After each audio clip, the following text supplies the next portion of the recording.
গৌরনদীতে আন্তর্জাতিক অভিবাসী ও জাতীয় প্রবাসী দিবস ২০২৫ উদযাপন। বর্ণাঢ্য র্যালি ও আলোচনা সভায় দক্ষতা উন্নয়নে বিদেশ গমনের আহ্বান।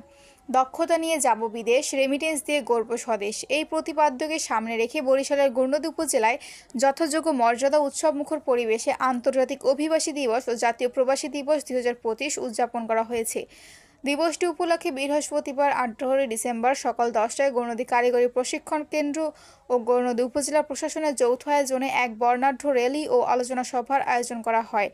র্যালিটি গুরুত্বপূর্ণ সড়ক প্রদক্ষিণ করে টিটিসি প্রাঙ্গণে এসে শেষ হয়। পরে সেখানে আলোচনা সভা অনুষ্ঠিত হয়। আলোচনা সভায় সভাপতিত্ব করেন গৌরনদী কারিগরি প্রশিক্ষণ কেন্দ্রের অধ্যক্ষ মেজবাহুল আরফিন চৌধুরী। প্রধান অতিথি হিসেবে উপস্থিত ছিলেন গৌরনদী উপজেলা নির্বাহী অফিসার মোহাম্মদ ইব্রাহিম।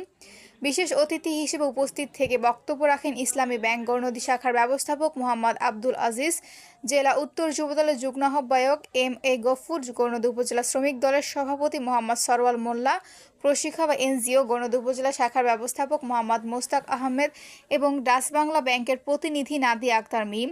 এবং বক্তারা তাদের বক্তব্যে বলেন, নিরাপদ ও টেকসই অভিবাসন নিশ্চিত করতে কারিগরি শিক্ষা ও প্রশিক্ষণের কোনো বিকল্প নেই। দক্ষ জনশক্তি তৈরি করে বৈধ পথে বিদেশে পাঠাতে পারলে একদিকে যেমন কর্মসংস্থান বাড়বে, অন্যদিকে তেমনি দেশের অর্থনীতি আরও শক্তিশালী হবে। প্রবাসীদের পাঠানো রেমিটেন্স দেশের উন্নয়ন, অবকাঠামো নির্মাণ ও দারিদ্র্য বিমোচনের গুরুত্বপূর্ণ ভূমিকা রাখছে বলেও বক্তারা উল্লেখ করেন।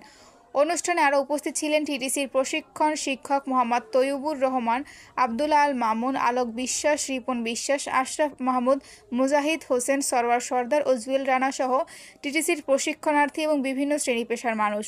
অনুষ্ঠান শেষে অংশগ্রহণকারীরা দক্ষতা অর্জনের মাধ্যমে বৈধ ও নিরাপদ পথে বিদেশে গমন ও দেশ ও প্রবাসীদের সার্বিক কল্যাণ কামনা